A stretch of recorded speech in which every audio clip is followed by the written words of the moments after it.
اللہ کے رسول صلی اللہ علیہ وسلم ایک دفعہ بیٹھے تھے گھر کے اندر اور آپ نے کھانا شروع کیا تو آپ کا ایک صحابی، دیہاتی صحابی آیا، وہ بغیر بسم اللہ پڑھے اس نے ہاتھ کھانے کے اندر ڈالا اور فوراً جو ہے ایک ہی لقمے میں سارا کھانا جو ہے کھا لیا۔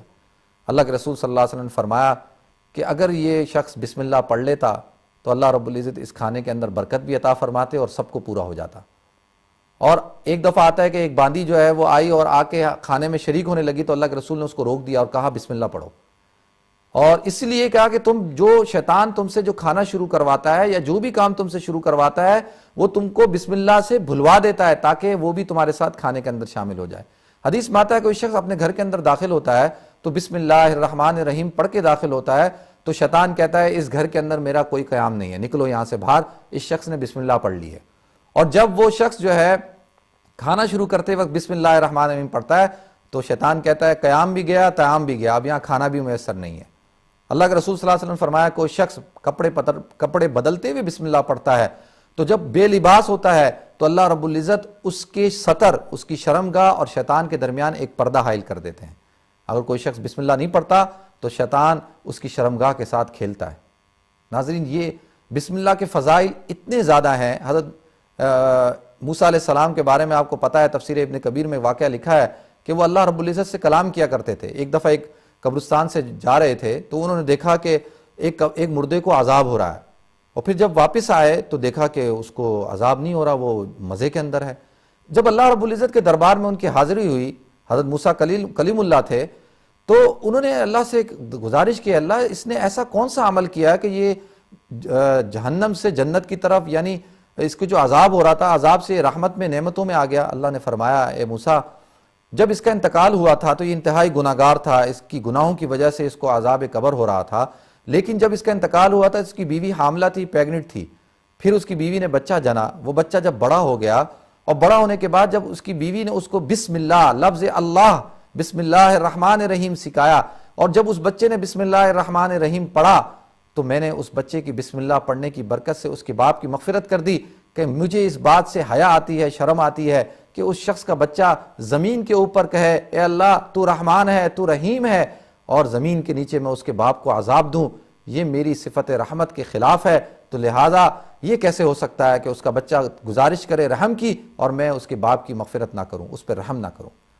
ناظرین، بسم اللہ الرحمن الرحیم کی برکات اللہ رب العزت ہمیں ہماری زندگیوں میں عطا فرمائے، اور ہمیں ہر کام کے شروع کرنے سے پہلے بسم اللہ پڑھنے کی توفیق عطا فرمائے۔ بسم اللہ ایک ایسی دعا ہے جو اللہ رب العزت نے ہمیں عطا فرمائی ہے، اور ہمیں کوشش کرنی چاہیے، اسپیشلی جب ہم کھانا کھاتے ہیں، کھانا کھانے سے پہلے حدیث میں آتا ہے اگر کوئی شخص کھانا کھانے سے پہلے بسم اللہ بھول جائے تو پھر درمیان میں جیسے ہی یاد آئے بسم اللہ اولہ و آخرہ پڑھ لے۔ ایک صحابی کا واقعہ ہے، حضور اکرم صلی اللہ علیہ وسلم بیٹھے تھے، آپ دیکھتے ہیں کہ ایک صحابی کھانا کھا رہے تھے تو حضور اکرم صلی اللہ علیہ وسلم ہنسنے لگے۔ صحابہ نے کہا یا رسول اللہ آپ کیوں ہنس رہے ہیں ان کو دیکھ کر؟ اللہ کے رسول صلی اللہ علیہ وسلم نے فرمایا کہ جو میں دیکھ رہا ہوں وہ تم نہیں دیکھ رہے، جو میں سن رہا ہوں وہ تم نہیں سن رہے۔ میں نے دیکھا کہ اس صحابی نے کھانا کھانا شروع کیا بغیر بسم اللہ پڑھے، اور شیطان بھی اس کے ساتھ جو ہے وہ شروع ہو گیا، کھانا کھا رہا تھا۔ جیسی ایک لقمہ کھانے کا رہ گیا، ان صحابی نے بسم اللہ الرحمن الرحیم پڑھ لی تو شیطان نے پورا کا پورا کھانا جو ہے وہ الٹی کر دیا، کیا کر دیا۔ تو مجھے اس چیز کو دیکھ کر ہنسی آئی کہ اس کے بسم اللہ پڑھنے سے شیطان جو ہے اس نے سارا کھانا الٹی کر دیا اور وہ جو ہے وہ بھوکا ہی رہ گیا۔ ناظرین، ہم دیکھتے ہیں کہ آج ہمارے گھروں کے اندر بہت زیادہ کھانا پکتا ہے، بہت زیادہ نعمتیں ہیں، ہمارے فریج بھرے ہوئے ہیں، ہمارے اسٹور روم بھرے ہوئے ہیں، ہماری سپر مارکیٹیں کھانے کی نعمتوں سے بھری ہوئی ہیں، لیکن آج برکت نہیں۔ آج جو ہے کھانا کھائے جا رہے ہیں، پیٹ نہیں بھر رہا۔ گھر کے اندر نعمتیں موجود ہیں لیکن بے صبری ہے، بے اطمینانی ہے، بے دلی ہے، دل چھوٹا ہو گیا ہے۔ پہلے ہماری مائیں اور بہنیں، ہماری بزرگ خواتین گھر کے اندر ایک کھانا پکایا کرتی تھیں اور پورا گھر، پورا خاندان اس کے اندر کھایا کرتا تھا، اور کھانا پکاتے ہوئے بسم اللہ الرحمن الرحیم۔ میری والدہ سے کسی نے پوچھا کہ جی آپ کے کھانے کی لذت ڈیفرنٹ ہوتی ہے، میں نے اپنی ساس سے پوچھا آپ جب کھانا پکاتی ہیں اس کی لذت ڈیفرنٹ ہوتی ہے؟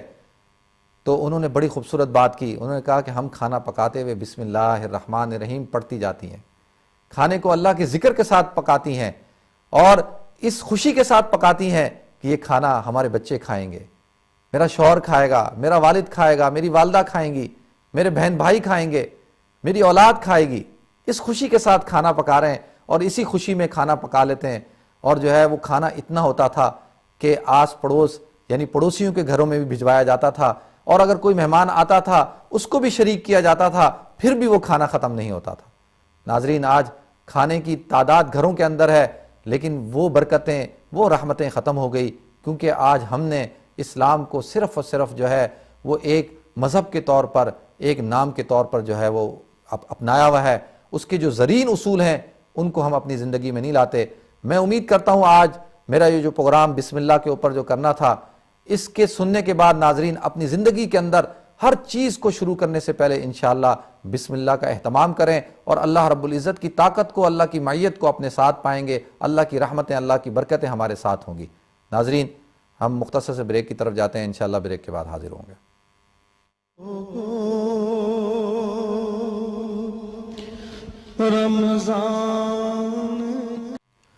ویلکم بیک ناظرین کرام, السلام علیکم ورحمۃ اللہ وبرکاتہ. وقفے سے پہلے میں آپ حضرات کے ساتھ بسم اللہ کے اوپر گفتگو کر رہا تھا. ناظرین, حضرت نوح علیہ السلام کا آپ کو پتہ ہوگا, طوفان نوح, حضرت نوح علیہ السلام کی قوم کے اوپر بہت بڑا طوفان آیا تھا, اور جو ہے وہ ہر چیز سے پانی نکل رہا تھا, برتنوں سے پانی, مٹکوں سے پانی. وفارت تنور, قرآن کہتا ہے کہ جو روٹی پکانے کا تنور ہوتا ہے اس میں سے بھی جو ہے وہ پانی, آگ میں سے پانی, ہر جگہ پانی نکل رہا تھا.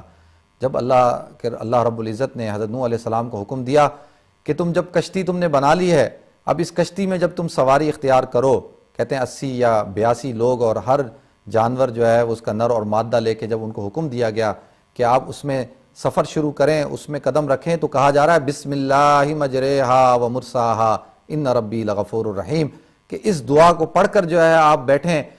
تو پتہ چلتا ہے کہ طوفان نوح سے بھی اگر حفاظت چاہتے ہو, یعنی اتنا بڑا طوفان بھی اگر آ جائے اور جو شخص بسم اللہ پڑھ لے, اللہ رب العزت اس کو اس طوفان سے بھی بچا لیں گے. ایک شخص گھر سے نکلتا ہے اور نکلتے وقت بسم اللہ توکلت علی اللہ لا حول ولا قوت الا باللہ العلی العظیم پڑھ لیتا ہے, تو جب تک وہ اپنے گھر کے اندر داخل نہیں ہوتا, اللہ رب العزت اس کی, اس کے گھر والوں کی, اس کی جان کی, اس کی مال کی, اس کی گھر کی ہر چیز کی, اہل و عیال کی, اللہ اپنے ذمے ہی اس کی حفاظت لیتے ہیں. اگر کوئی شخص سواری کے اندر بیٹھتا ہے اور بسم اللہ الرحمن الرحیم سبحان الذی سخر لنا ھذا وما كنا له مقرنین وانا الی ربنا لمنقلبون پڑھتا ہے, تو اللہ رب العزت سوار کی بھی حفاظت فرماتے ہیں, سواری کی بھی حفاظت فرماتے ہیں. اسی طریقے سے اگر کوئی شخص کھانا کھانے سے پہلے بسم اللہ وعلی برکت اللہ پڑھتا ہے, تو ناظرین اس کھانے کے اندر اللہ رب العزت برکت ڈال دیتے ہیں. اسی طریقے سے کوئی شخص اگر کسی شر سے بچنا چاہتا ہے اور بسم اللہ الذی لا یضر مع اسمہ شیء فی الارض ولا فی السماء وهو السمیع العلیم پڑھتا ہے, تو اللہ رب العزت اس کائنات کے اندر جتنی چیزیں جو شر پہنچانے والی ہیں, تکلیف پہنچانے والی ہیں, اللہ رب العزت ان سے اس کی حفاظت کرتے ہیں. ناظرین, یہ جو بسم اللہ ہے, اگر کوئی شخص رات کو سونے سے پہلے بسم اللہ پڑھتا ہے تو صبح تک اللہ رب العزت کی مدد اور اللہ کی معیت, اور اس کی نیند کے اندر اللہ رب العزت اس کی شیطانی اثرات سے اس کی حفاظت فرماتے ہیں. یہ بسم اللہ کی برکات ہیں. اللہ رب العزت ہمیں بسم اللہ کی برکات عطا فرمائے اور اس کو ہماری زندگی کے اندر دوبارہ سے اس کا رواج پیدا فرمائے. دیکھتے ہیں ہماری پروگرام کے پہلے کالر کون ہے. جی السلام علیکم. السلام علیکم. وعلیکم السلام. جی ذرا زور سے بولیں, آپ کی آواز نہیں آ رہی. اچھا, ماشاء اللہ آپ کا پروگرام بہت ہی آواز نہیں آ رہی آپ کی. جی جی ماشاء اللہ آپ کا پروگرام بہت ہی اچھا ہے, اور سب سے اچھی بات یہ ایسا ہے کہ مجھے ایسا لگتا ہے جیسے کوئی ٹیکنیکل فالٹ ہے, آپ کی آواز جو ہے مجھے صحیح طرح سنائی نہیں دے رہی. نہیں صحیح آ رہی, آواز نہیں آ رہی آپ کی. اچھا, تو نہیں فون میں تو کوئی فالٹ نہیں ہے. ایسا کریں آپ دوبارہ کال کریں, آپ کی آواز مجھے اسٹوڈیو میں سنائی نہیں دے رہی. وہ بڑی مشکل سے یہ کال ملی. جی ٹھیک ہے, اب آواز آ رہی ہے. جی فرمائیں, آپ فرمائیں, آواز آ رہی ہے. جی آ رہی ہے. اچھا, ماشاء اللہ آپ کا پروگرام بہت ہی اچھا ہے, اور سب سے اچھی بات یہ ہے کہ آپ جس طرح سوالوں کا جواب دیتے ہیں وہ ہمیں بہت ہی اچھے طریقے سے سمجھ آتے ہیں. بہت شکریہ. بیٹا میں بہت بیمار رہتی ہوں, آپ میرے لیے خاص دعا کریں کہ اللہ مجھے صحت دے. آمین آمین. السلام علیکم. وعلیکم السلام ورحمۃ اللہ وبرکاتہ. اللہ رب العزت آپ کو صحت کاملہ دائمہ عاجلہ مستمرہ عطا فرمائے. ایک اور کال لیتے ہیں جی. السلام علیکم. السلام علیکم. السلام علیکم. اچھا میں عرض کر رہا تھا کہ آج ہماری زندگی جو ہے وہ برکات سے، ان روحانیات سے محروم ہے. اس کی وجہ کیا؟ ناظرین اس کی وجہ یہ ہے کہ آج ہم نے زندگی کو ڈسپوزیبل زندگی بنا لیا ہے.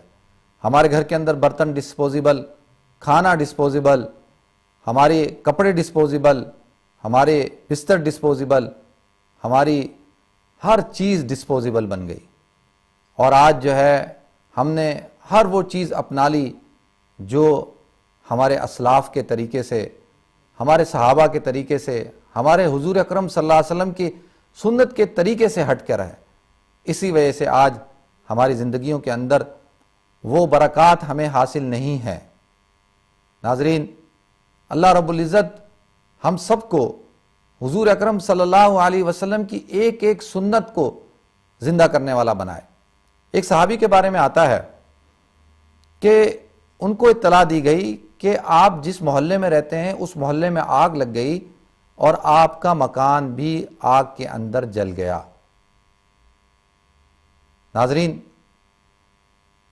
دوبارہ آ کے ان کو بتایا گیا، انہوں نے کہا نہیں میرا مکان نہیں جل سکتا، ایسا نہیں ہو سکتا.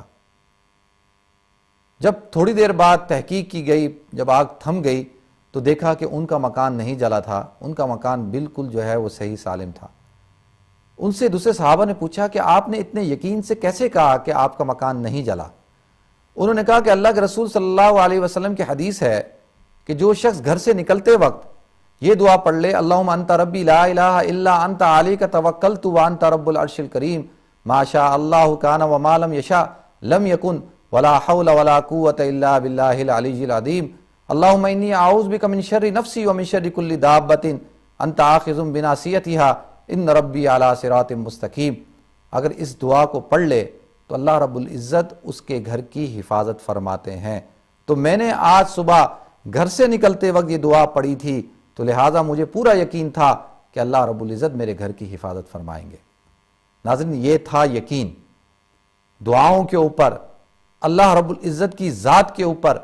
ہم دیکھتے ہیں کہ جگہ جگہ اللہ رب العزت اپنے ہونے کا اظہار فرماتے ہیں. ایک اور کال لیتے ہیں جی. السلام علیکم. ہیلو السلام علیکم. وعلیکم السلام. جی میری بہن. بھائی میں آپ سے کچھ سوال پوچھنا چاہ رہی تھی. پہلے تو میرا یہ سوال ہے کہ اگر یہ کسی گاڑی وغیرہ کا کچھ ایکسیڈنٹ وغیرہ ہوتا ہے تو وہ کمپنسیشن جو کلیم کرنا یہ جائز ہے یا نہیں جائز؟ ٹھیک ہے. اور دوسرا میں یہ سوال جاننا چاہتی تھی، جیسے آپ جانتے ہیں ادھر یو کے کا لا ہے کہ انہیریٹیج ٹیکس کے بارے میں، جی جی، تو اگر ہم اپنی زندگی میں اپنی وصیت کر دیں تو یہ جائز ہوگا یا نہیں کہ بچوں کو ملے تاکہ انہیریٹیج جی جی بالکل بالکل میں عرض کرتا ہوں. اور دوسرا میں یہ جاننا چاہتی تھی کہ اگر ہم ادھر رہنے والے ہیں تو اگر ہم پاکستان کے جس طرح سلاد زدگان وغیرہ لوگ ہیں اگر ان کو ہم